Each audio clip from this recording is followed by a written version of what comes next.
Hello. This is Adolph Vega with James Tate and Christin James. And we are reviewing Ghostbusters 2016 with spoilers. So if you're listening to this and do not want spoilers, do not listen. You'll be spoiled. So we will have tons of spoilers here. Tons. So, like truckloads of them.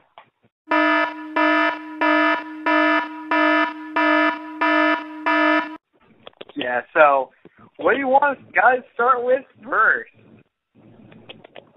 Okay, so where do you want to begin? Do you just want to start off with the beginning of the movie? Or?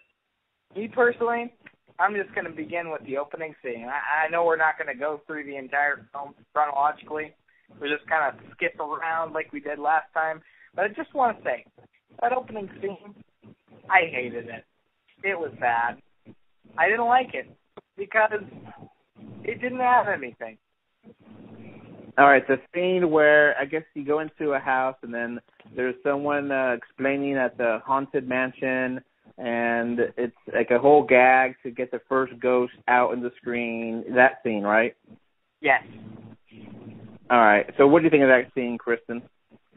I thought that the scene started off kind of funny with the candlestick that was electric, so it would fall over and scare the visitors of the museum or the mansion museum. But I thought that the opening scene with the ghost was just so over the top. Yeah, it was. And the worst part is that this is the problem littered throughout the entire film. You have one scene and then another scene that completely contradicts the other one. And, like, this character, it's like, no! And then it, like, cuts away. It's just like, oh, did he, like, kill over or something? Like, was that what it was implying? And then, like, a couple, like 30, 40 minutes later, he's there. He's still working there, and it's just like, oh yeah, I kind of like peed myself. It's like, what? How'd you get out of there? I would be like, if you experienced that, you would be fine. You'd be traumatized. You'd be in the rubber room. I'd be like, yeah, I'm out of here. I'm not working anymore. Yeah, and like it totally is like a cliffhanger. Like, oh, how did he survive? Who knows? Yeah, I like doors locked, everything. Oh, okay, I don't know. Like there was like, okay. He stayed because he had to pay his New York rent. Oh yeah. I'll paint a picture. So this guy is like hanging over an edge. All the stairs are broken, and then like a portal to the underworld is like opening up on the ground below him, and he's like screaming, and then it like cuts away. It's like, how did he get out of there? So then we go to the university, and so this is with Erin Gilbert, who is trying to get tenure from her job, and then she finds out that Abby put the book that they wrote together on Amazon, and her I guess, I don't know, her dean was in the room, and like she's trying to hide the screen away from the dean. And I was like, really, girl? You can't just put minimize on that or put a new tab? Come on. I know. I kept thinking to myself, turn off your screens. Or that something. What was stupid about that? That was a stupid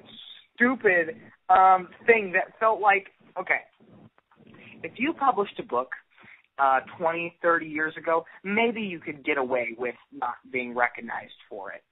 Today, with the internet, oh yeah, they're gonna know that you published that, especially. Yeah, I like the way they didn't bring it up until the tenure meeting.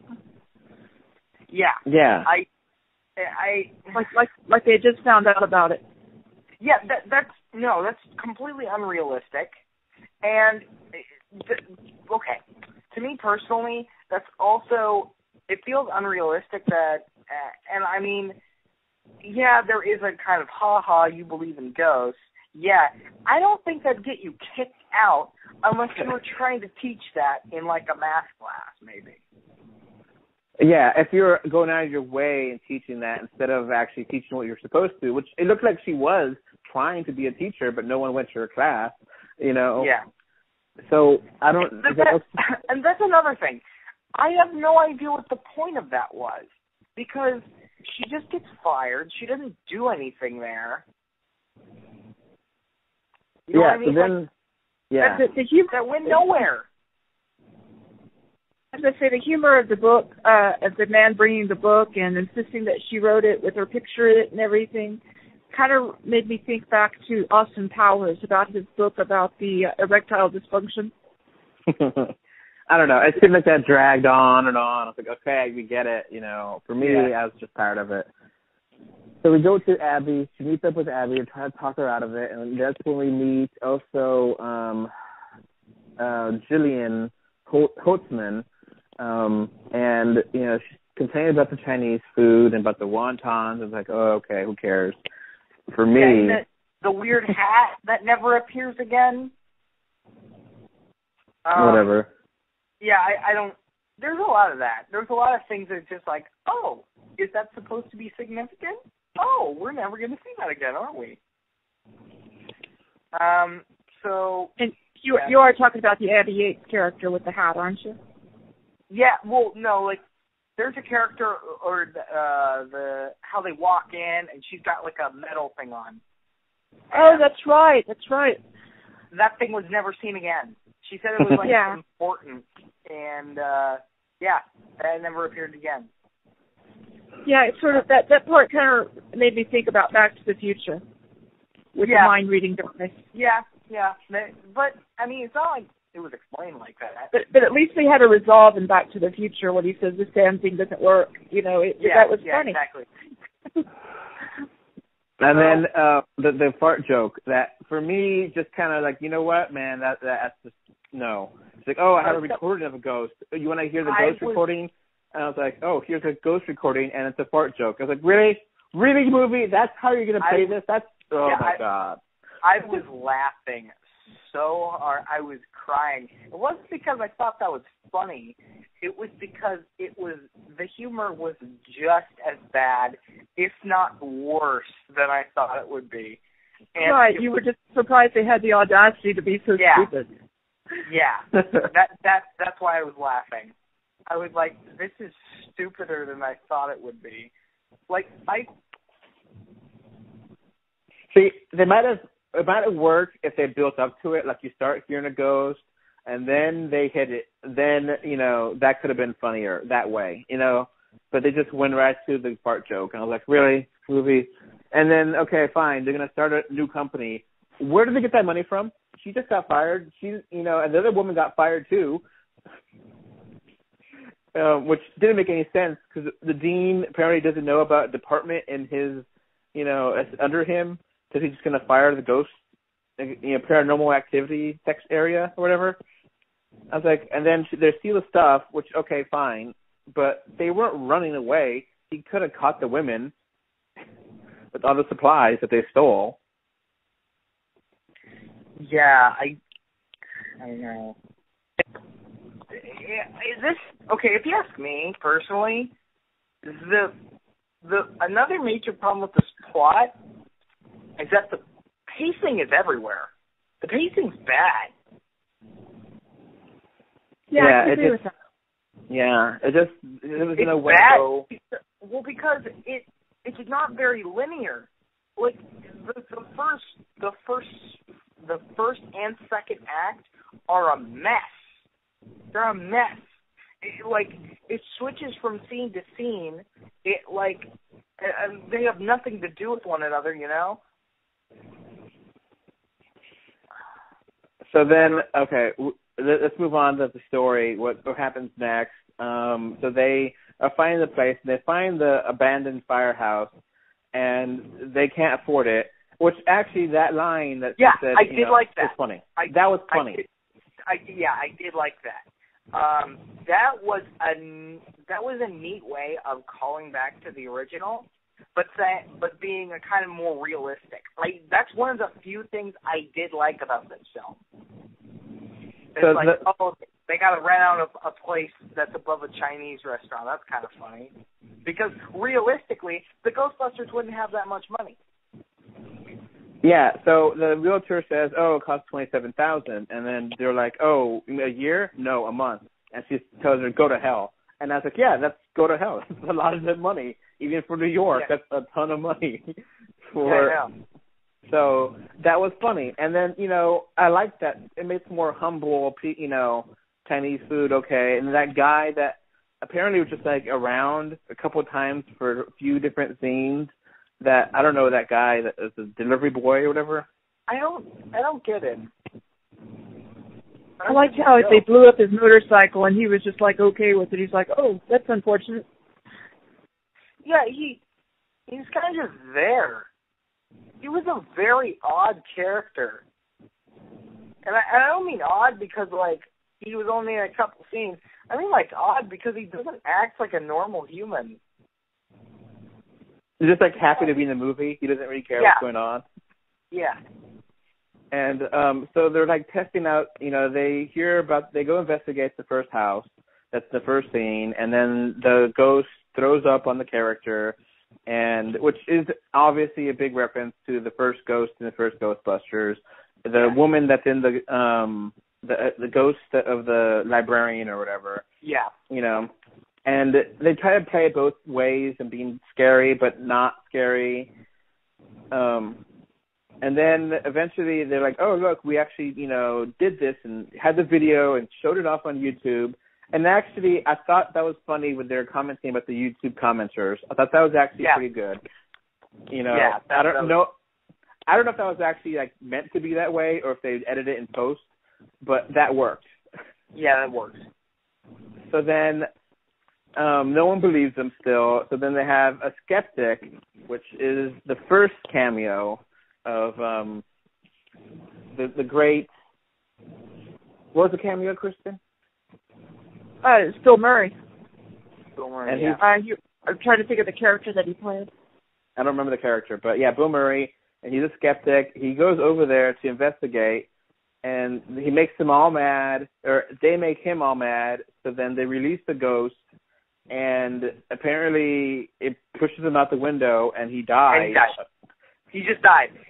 Not only does he die, but he's never referenced again. He was right out of the film. He fell off the face of the universe when he died. No one mentioned him again. Even the police didn't seem that concerned. They were just like, well, No, and the funny thing is that, that was a subplot that was going on. I need to prove myself to people. I'm going to open this ghost. Whoops, he's dead, and it's never mentioned again. Yeah, the movie could have ended there, and then we're like, okay, we're under arrest for the murder of this guy. We have no idea what happened. What the heck? They could have at least had him come back as a ghost, or something. Yeah. Yeah. That was terrible. That was stupid. Okay. The biggest problem with that was that it felt like it was supposed to be important or whatever, and then he kills them, and then that's it. Was that supposed to be a joke? He's supposed to be a respected scientific or paranormal critic, and then he just, like you said, just dies, and everybody just moves on. Yeah, instantly. And it's the funny thing is that after that one scene, with as I said before, after that scene where he dies, and the cop says that he died, you never hear from him again. They never even mention him again. Investigation over. It was natural call. Investigation over. No one goes to jail. Yeah. Ridiculous. Totally. No way. No way. That. All right. So then it moves on, and they have another paranormal thing at a rock concert. And the people at the rock concert didn't know it was a ghost. They thought it was just awesome special effects, which actually kind of worked to a degree. Yeah. But that scene dragged on and on. Yeah, it was long. I like the band's name though. What was the band's name? I don't remember. Slimer. It was just kind of a reference to this line. Yeah, I didn't. I don't know. I wasn't a huge fan of that scene, and then like, I don't know. Some of the a lot of the jokes fall flat. I think that's the best way to describe some of the jokes in that. The guy screaming like a girl, yeah, I thought that was annoying. I was like, really? That was like, I'm just like, what is this, American Dad? Like, so doesn't belong in a Ghostbusters film? And they don't really explain that it's that dragon, demon, ghost, or whatever that is. What the heck is that? There's more what than... What the heck is that? That's not a human. Yeah, there's more than human form. Okay, tell me more. No, we're not going to tell you anymore. Nope, we're going to move on to the next thing. Then there's, a guy putting up a device in the train station, and then apparently the guy that was executed becomes a ghost, and that's where you get to meet the woman, the fourth Ghostbuster, and yeah, Patty. Yeah, I really didn't appreciate her reaction to that ghost, and she was just like, no, and then just like ran away. Like that's not a typical reaction. Yeah, wouldn't you think she would call, someone to say there's a device up here that's scary looking, that it might be a bomb or something, Mm-hmm. No, she'd like scream and like flip out. Yeah, and I really, really think she's just a really bad stereotype, and it's just, it's just like a black kind of New Yorker. And the stereotypes just went on and on and on. Yeah, lots of them. Yeah, I was fully expecting her to say, "Oh no, she didn't," and snap her fingers any moment. And I'm glad it didn't happen, but still, it was just annoying. Yeah. But then she wants to be part of the team, and they want to hire a receptionist, and we get to meet Kevin, which that interview was so bad. Really, no one else applied. No one else applied. And why is he so stupid that he can't even function? It's not like he's so stupid that he can't even he can't even call people. This guy has serious problems. Why is he walking around applying for jobs? How does he function in life? Yeah, exactly. I'm worried for this kid. What the heck is... and that's the worst part about him. It's not like he's a ditz. Like most blonde, like the blonde stereotype is. He's like almost retarded or something. he was like, oh, I don't wear glass lenses because they get dirty. I was like, really? Do you need them? Cannot see without them? Okay. And then there's like a whole thing about a dog and a cat. And Mom. It's like, what are you talking about? You're rambling. That was just terrible. Like, I was just like, what kind of humor is this? Like when he just pops up and says, aquariums are submarines for fish. Yeah, what the hell is that about?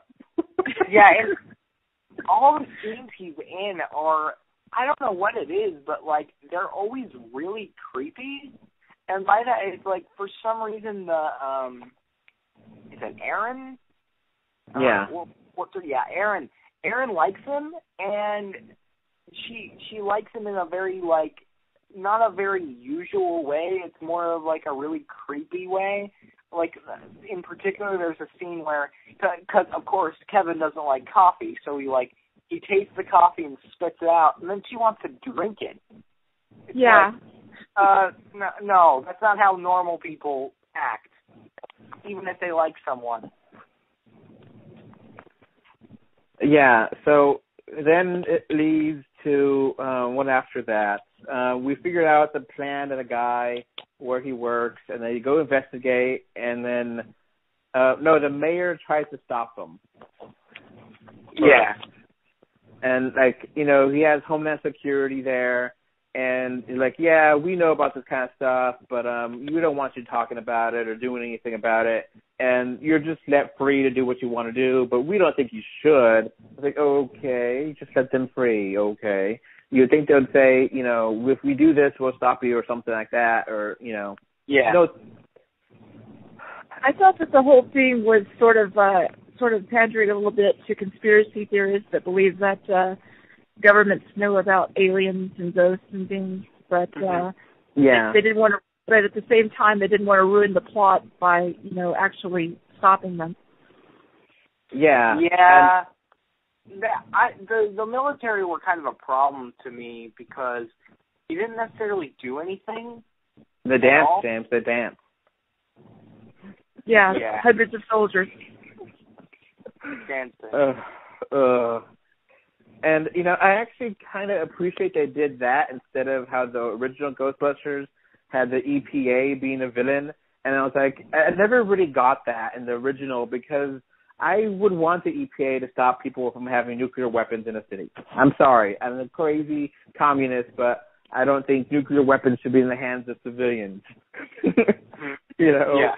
So I actually don't disagree with the EPA trying to stop them there. But Homeland Security stopping them makes more sense, Yeah.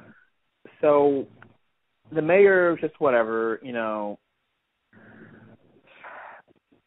And then, it's off screen, the car that, they got from the uncle turns into the, mobile, the Ghostbuster mobile.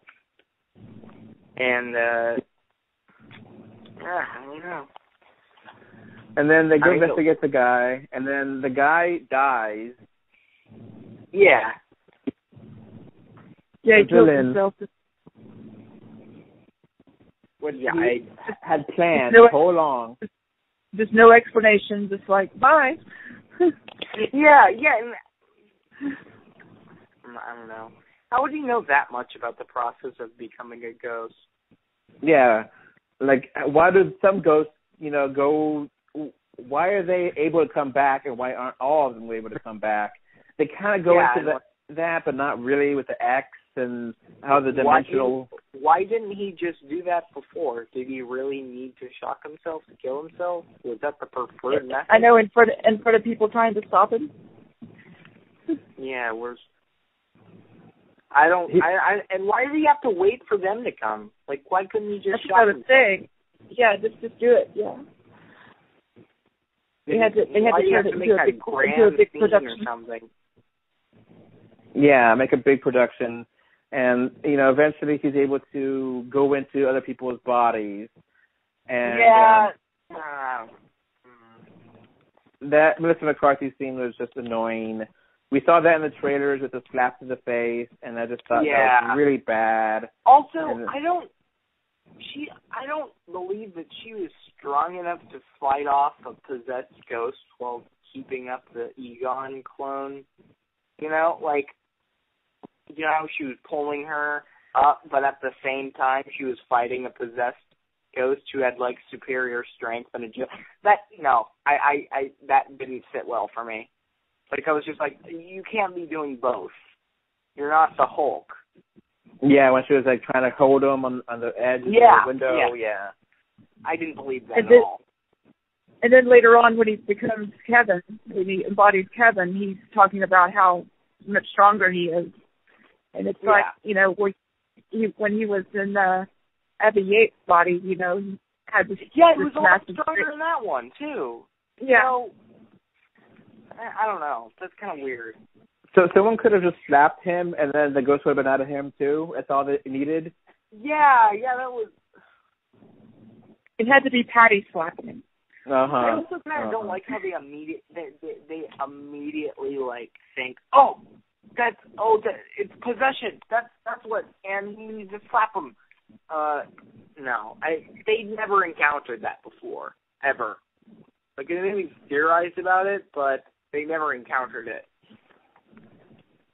Now, how does that one character, Julian Holtzman, how does she know what these weapons do? Because it looks like everything is brand new.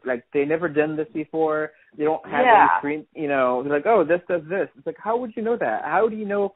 I know at that scene they kind of played around with it where she was in controlling of the, I guess the stream of energy, but it's still, I don't know. How did she know how to make these things? This is one thing that I kind of would like to bring up too. A lot of those weapons were gimmicks that we never saw again. Yeah, that's true. She would invent these things, and then you would never see them in action. Yeah, and then it was like the joke. The joke was their invention, not their use. Yeah. I don't know. So then the plan goes through anyway, because the city turns on the electricity again or something. I was kind of confused how that worked out. I was like, what? Like, why are the ghosts interfering with electricity? Like, how does that work? So yeah, Kevin fixes it, and then everything starts to come apart, and then we get the second cameo from, as a taxi driver, which I thought was actually kind of funny. Yeah, it was funny. Of Dan Aykroyd? Yeah, when he's just like, oh yeah, I'm not afraid of any of the ghosts, and then he drives off. That was funny. And so then all the ghosts are popping up, and then Slimer takes away the car, the Ghostbusters mobile. Yeah, I didn't approve of that Slimer cameo. That felt forced. It's just like, ooh, Slimer, you watched the first movie, he's in this one, and he's driving the car this time. How zany! Yeah, I thought so too, but I guess you got to think that there's a whole generation of people that haven't watched the first film. And then somehow, but that isn't a good, if you really wanted to explain Slimer, then have him be the dragon. Or something. But, it's just whatever. There's a female Slimer apparently there, too, for some reason. Yeah, I don't... Was that a thing ever? I don't know. I'm guessing maybe it's a cartoon reference or something. But, right, that's what I was going to say, because I used to watch the cartoon, so that's exactly what it was. Just his whole personality was straight from the cartoon. Oh, yeah. Yeah, all right. So then... he was a good guy in the cartoon. Yeah, I don't know. He's kind of a little bit of anti-hero. Yeah. Yeah, I guess he was kind of just like a malevolent creature, where he wasn't really evil, but he wasn't really good either. He was just kind of playful, kind of thing. Yeah. That's why they tolerated him. I guess kind of worked, but I didn't get the whole him driving the car. Okay, so then all the other ghosts out there, that's where it goes really bonkers, because there's there's a ghost of a stilt walker apparently. There's a ghost of what the heck? Why are there ghosts of stilt walkers? Ghosts of the Thanksgiving parade floats. Okay. The balloons, really? Okay. I guess they Why were would you really possess a balloon? Forcing the whole, scene with the, Marshmallow Man, but it's just really? That was so forced. Yeah, that was forced. And also there's a thing where she pops him. It's just never always remember your knife or something. And I was just that's bad. And the weapons they had, they never were supposed to kill the ghosts until that time. And before then, they captured the ghosts and put them away. Yeah. But now they could destroy the ghosts with the weapons. Which is when did that happen? How did they do that? Yeah. Okay. Well, they start killing the ghosts, just stabbing them, and then it made no sense. It made no sense at all. They were just able to stab them, and then there's ghost corpses littered around. It's what'd you do? Kill them again? It makes no sense. Why? And how many ghosts are around the whole world now? Why did some of them stick at New York and some didn't? And why are they all evil? Why aren't some ghosts helpful or something? Why are they all listening to one guy who is? Why? Why are they all listening to him? How does he have so much control over his powers? All these questions and more. Never answered. Yeah, they never explained the villain. It's just so matter of fact. He's it's like, well, gigantic plot hole. He is. Yeah. A gigantic plot hole. Because one guy was able to outsmart all the Ghostbusters, all the entire city, build that huge thing in the basement of his work, and no one noticed it. I mean, there's just... And the police just seem to take it for granted that the Ghostbuster team had now 2 dead people on their hands. They didn't ask any questions like, hey, this is the second time this has happened. Yeah. A pattern. And it's not like he was following any, like, ancient thing to bring back the ghost or something. He just guessed, practically. He just, had the knowledge of this. Making notes inside the book that what was her name? Yeah. Aaron wrote. Yeah, he was a terrible villain, like worse. Like after you've seen this one, it's just like, oh, the other 2 were really good.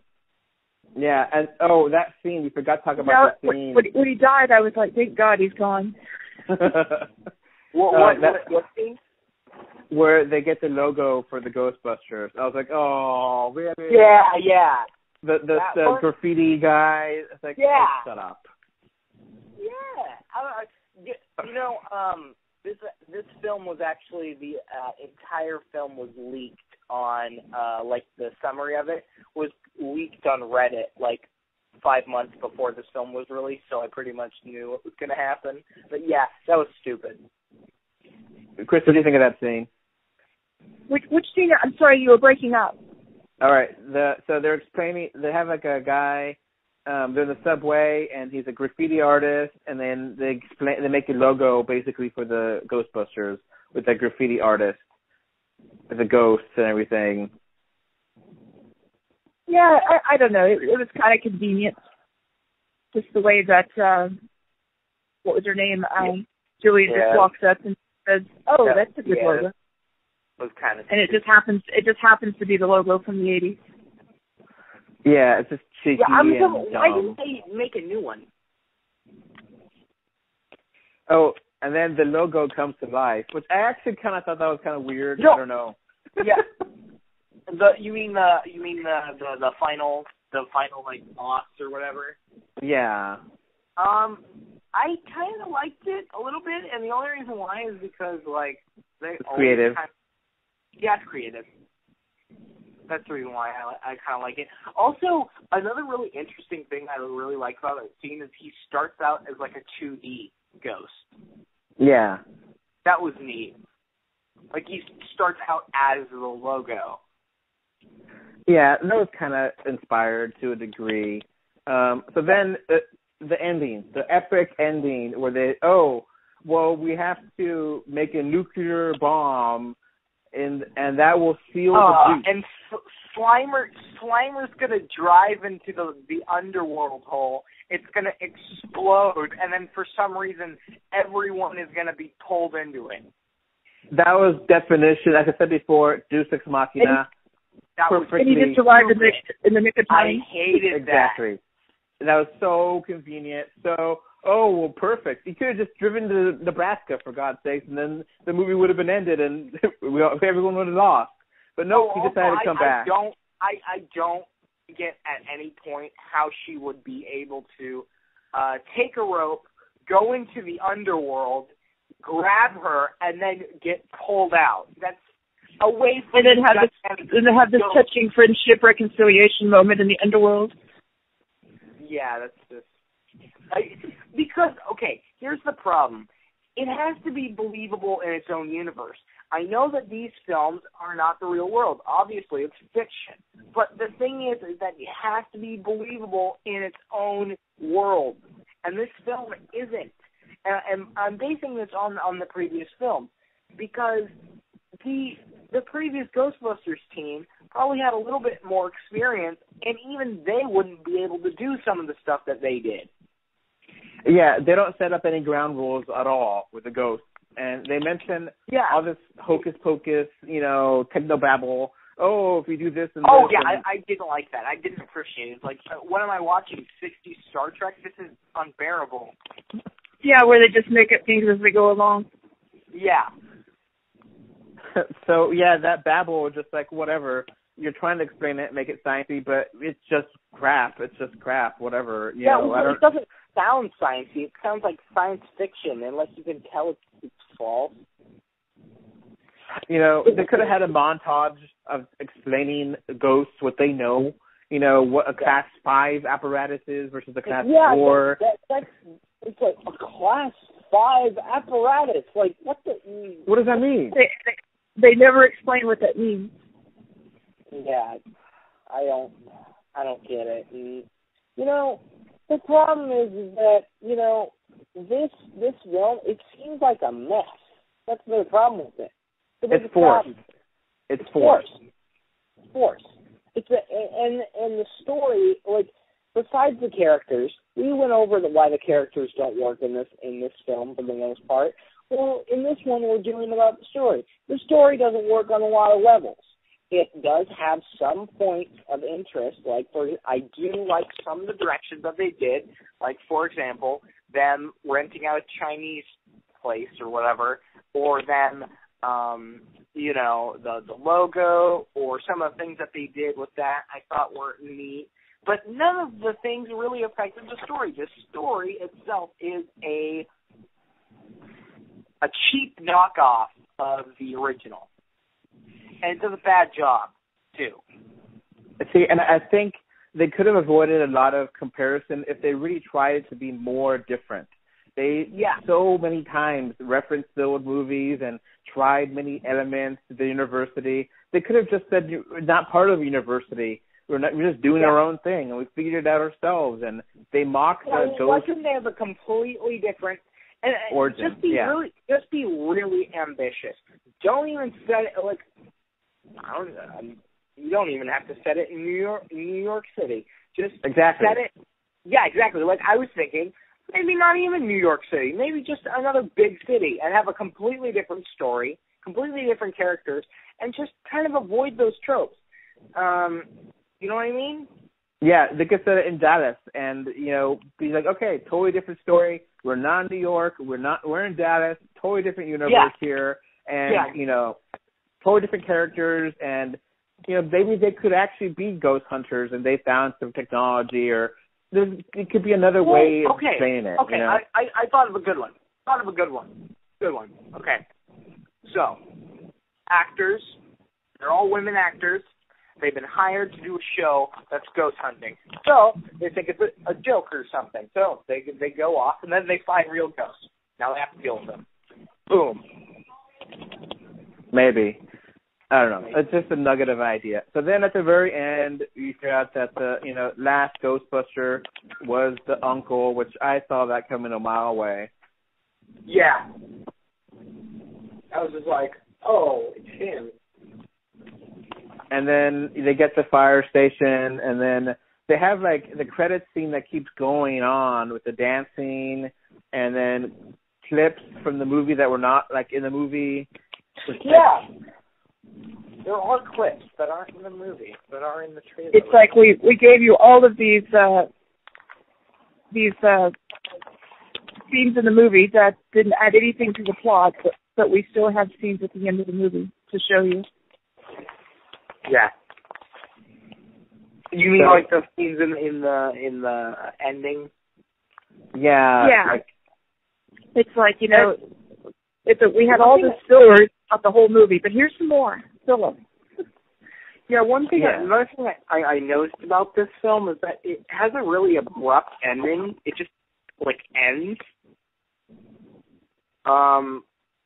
It's kind of interesting to me. Like, they should have been like,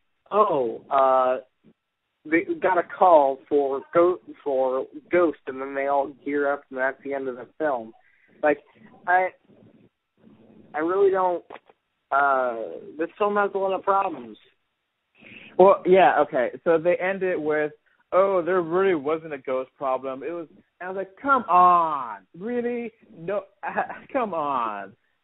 Some kind of conspiracy. There was some other thing. And, you know, people in New York are like, and the lights, the city lights, they say, yeah, we love the Ghostbusters.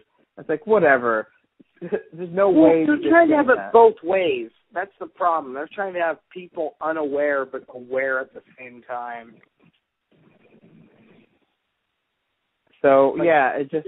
Either have a film where the people are like, oh, yeah, ghosts exist, or have a film where they don't, where people say that they don't. And that's kind of funny because Ghostbusters 2, they didn't really have any gigs to, that's why they're doing the bad stuff, like dancing at the kids' party, because they didn't have any other ghosts to go after, Yeah, exactly.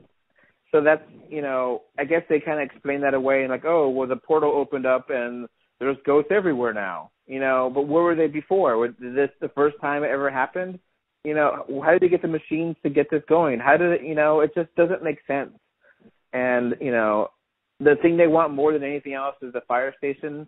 You would think they would want to have like, $1 million or something, and that way they could pay for the fire station and have money and everything else, I don't know. Yeah. But everything was just handed to them, just, no questions asked. Yeah. Just so convenient at the end.